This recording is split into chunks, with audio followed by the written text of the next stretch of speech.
Hello everyone. So today economics chapter 3 money and credit. So let's start. Start first of all money. Various forms of money की अलग अलग forms देखते हैं. Ancient form होती है, medieval, modern form. तो ancient form में barter system आ जाता है, जिसको हम लोग डबल लिमिटेशन क्या होता है इसका, double coincidence of wants. Barter system में हम लोग एक्सचेंज ऑफ गुड्स करते हैं. मेडिवल फॉर्म्स क्या होते हैं, cattle, grains, gold, silver and copper coins से हम लोग एक्सचेंज करते हैं. Modern forms of money currency notes हो जाते हैं, कॉइन्स हो जाते हैं जो आरबीआई ऑथराइज करता है, और डिमांड डिपॉजिट्स हो जाते हैं बैंक के, like cheques. Why transaction are made in money. Money में ही क्यों ट्रांजेक्शन होते हैं?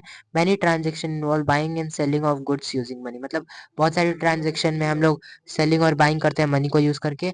अगर किसी पर्सन के पास मनी है तो वो इजिली एक्सचेंज कर सकता है अपने जो उसको वांटेड गुड्स है उससे. तो मनी, अब हम लोग बैंक पढ़ लेते हैं. बैंक में दो तरह के लोग होते हैं, डिपॉजिटर्स होते हैं, बोरोवर्स होते हैं. डिपॉजिटर्स कौन होते हैं? जो डिपॉजिट्स करते हैं और विड्रॉ करते हैं और इंटरेस्ट लेते हैं बैंक से. और बोरोवर्स क्या होते हैं? जो कि लोन लेते हैं और उसको रीपे करते हैं हाई इंटरेस्ट पे. क्रेडिट अब देखते हैं. क्रेडिट क्या होती है? Terms of credit interest rate होता है, कोलेटरल एंड डॉक्यूमेंट होता है, मोड ऑफ रीपेमेंट होता है. अब private role, positive role of credit क्या होता है? Credit helps to meet expenses, production of time, नहीं sorry, production of time and thereby increasing earning. जो हमारा पॉजिटिव रोल है क्रेडिट का, वो क्या करता है? वो एक्सपेंसेस को इजीली पीपल को मीट करा पाता है और उनकी अर्निंग को इंक्रीज कर सकता है. नेगेटिव रोल क्या है? क्रेडिट क्या करता है? बोरोवर को डेब्ट ट्रैप में भी फंसा सकता है. अगर वो रिकवरी ना पे ना करे दोबारा, वो बहुत पेनफुल होता है. अब सेल्फ हेल्प ग्रुप के बारे में कुछ देख लेते हैं. एडवांटेजेस देख लेते हैं पहले. जेंडर इक्वालिटी होती है उसमें, सोशल इंटीग्रिटी होती है, और इम्पैक्ट हमारे हाउसिंग और हेल्थ पे होता है. हाउस उसका मार्जिनाइज होता है section. Improvement standard of living होता है उसमें. डिसएडवांटेज क्या होते हैं? Dependence on group on participation. अगर हम लोग पार्टिसिपेट नहीं करेंगे तो हम लोगों को उससे लोन नहीं मिलेगा. वहाँ पे अपग्रेडिंग स्किल चाहिए होती है, प्रोफेशनल गाइडेंस चाहिए होता है. लैक ऑफ क्वालिफाइड फैसिलिटीज, वहाँ क्वालिफाई की कोई जरूरत नहीं होती. फंक्शन क्या होता है?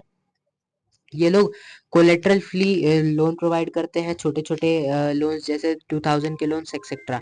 पर्पस क्या होता है इसके लिए? रूरल एरियाज में डेवलपमेंट होती है इसकी. इनफॉर्मल सेक्टर्स में पॉवर्टी से ये लोग क्या करते हैं, उससे बचाते हैं लोगों को. ये होते हैं इसकी जरूरत, मतलब इसकी जरूरत होती है. Credit source of India. Credit कैसे सोर्स है इंडिया की? दो तरह से, फॉर्मल सेक्टर से, इनफॉर्मल सेक्टर से. फॉर्मल सेक्टर से कैसे है? फाइनेंशियली रिस्पॉन्सिबल है रिच अर्बन हाउस होल्ड्स में. बहुत सारे लोग आरबीआई के अंडर में वर्क करते हैं, जो कि फंक्शन करती है, क्या करती है? बैंक को मनी प्रोवाइड करती है. एग्जाम्पल हो गया cooperative societies.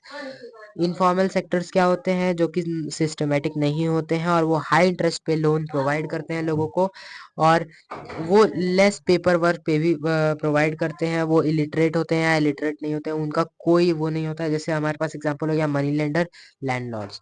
So I think you have understand this chapter. If you have any query, you can ask me in comment.